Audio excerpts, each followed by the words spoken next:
everyone. We're going to have a brief description of mortgage types today. And in mortgage types, we'll give you a better overview of what you're applying for and what is being evaluated. So you have your qualified mortgage or your non-qualified mortgages. The qualified mortgages basically on the three areas on my previous video that we discussed, income, credit, and cash. They're all validated, okay, on the qualified mortgage.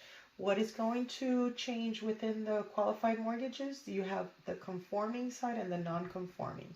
Basically, conforming is that the Freddie and Fannie Mae guidelines are met within like loan limits and so forth. So you have your conventional loans within a limit, and those limits will vary between states and county. And your non-conforming are going to be those that have a backup of a government, or they're not within the limits of the conforming of your county or whatever state you're in. So the non-conforming would be like a jumbo loan that would be a larger size loan. And then you have your government-backed, your FHA, VA, and USDAs. Okay. On your non-conforming or non-qualified mortgage, what it means is you have more flexible guidelines. So in the three areas that were discussed, the main one that is going to be considered in flexibility is going to be the income. So it's kind of like private investors putting funds, and they believe, hey, if this person has good credit, has a lot of cash, we can use alternate forms of proving their income. So for instance, you would have a bank statement loan.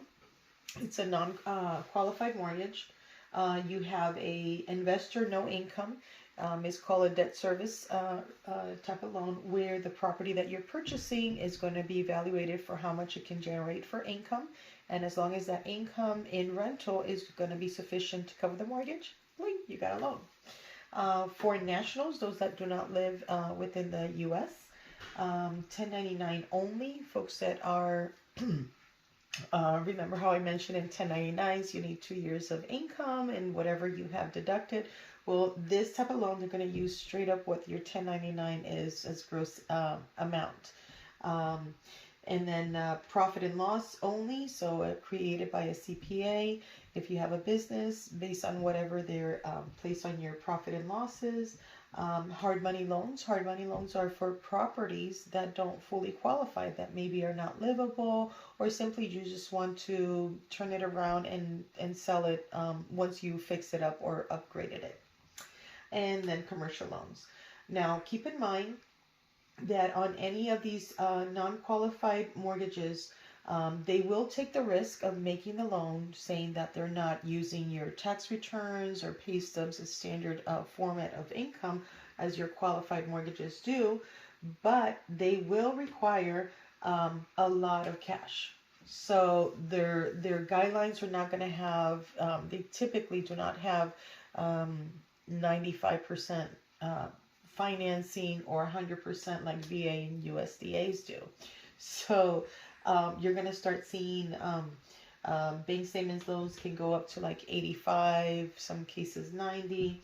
Investor no income, you can see as high as 85%. For nationals, some lenders will go up to 70, 75%, 1099, and so on. The other factor that you want to know is that even though they're going to use a bank statement, a 1099, or profit and loss only, in some cases, specifically on the bank statement loan, they're going to want a letter from your accountant or CPA, whoever's preparing your taxes, on what is your typical expense for your expense percentage for your business. So let's say you are I don't know, a salesperson that is in straight up commissions, and you receive, and you have consistent bank statements and deposits, then they're going to see, well, how much is he really more or less spending on goods and resales or gas and regular expenses. So if your CPA says, oh, they normally spend like a 10-15%, so out of your gross deposits on your bank statements, they're going to take out that percentage. So that's just everything there in a nutshell. But keep in mind, a brokerage I recommend a mortgage brokerage because mortgage brokerages can offer just about any and all of these programs out there. I am one of them. I am licensed in Florida, and I would absolutely love to have an opportunity to help you out and get your home. Okay? Let me know in which way in fashion I can assist, and please don't forget, like and subscribe. It's the only way this video is going to extend. Thank you so much.